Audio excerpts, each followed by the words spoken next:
Finalement, on introduit, on comprend qu'en diminuant la perception de la gravité, c'est disponible pour tout marin. Ça vient depuis quand? C'est l'inauguration, depuis un mois à peu près, c'est ça? La plateforme est terminée depuis la mi-janvier. Après, il y a des essais, des mises en place. Oui, ça fait un petit mois mais ça fait des années. Donc là, vous êtes dans une machine qui fait quoi? Donc c'est une machine qui s'appelle un Equitest, posturographie dynamique numérisée, qui va permettre en fait d'évaluer la stratégie d'équilibre du patient. Donc on va vérifier avec un bilan que tout fonctionne bien au niveau de son équilibre, c'est-à-dire sa vision, son oreille interne et les récepteurs qu'on appelle proprioceptifs qui sont dans les articulations. Et ça va permettre de savoir comment il s'en sert. Parce que même si l'oreille interne fonctionne bien, chez certains patients, sans le faire exprès, ils peuvent ne pas l'utiliser ou utiliser la vision en priorité. Donc cet appareil, en fait, qui est composé d'une plateforme mobile et d'un panorama mobile, en fait, ça va permettre de tester tout ça. Ça veut dire que vous, par exemple, ce qui est par terre, vous allez c'est mobile, en fait. Bouger tout ça. Voilà, ça peut bouger vers le haut, vers le bas, donc pour obliger le patient à se retenir vers l'arrière, au contraire vers l'avant. Et ça va translater comme ça pour lui donner une espèce d'accélération.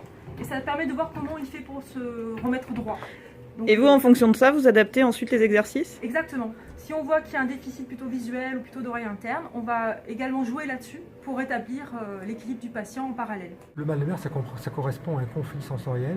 Donc on va essayer de déterminer quels sont les conflits les plus problématiques et on va essayer de les habituer, de les adapter sur ces conflits-là pour que quand ils sont en mer, eh bien, ils aient des solutions pour régler le problème. Les adapter, ça veut dire reproduire un peu les conditions, quoi. C'est reproduire un certain nombre de conditions qui nous semblent poser problème pour qu'ils arrivent à régler ce conflit et puis qu'ils aient des solutions, des outils pour le moment où ils vont se retrouver dans les conditions réelles en mer.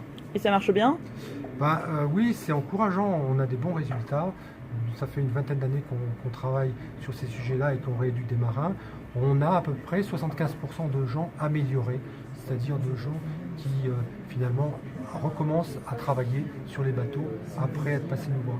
En général, oui, alors c'est ou des gens qui sont jeunes et qui débutent leur carrière de marin, n'avaient jamais embarqué et se rendent compte qu'ils sont malades, ou ça peut être des gens qui, au cours de leur carrière, on ne sait pas pourquoi, développent un mal de mer qui devient invalidant, c'est-à-dire qu'ils n'arrivent pas à faire ce qui est prévu à bord pour eux.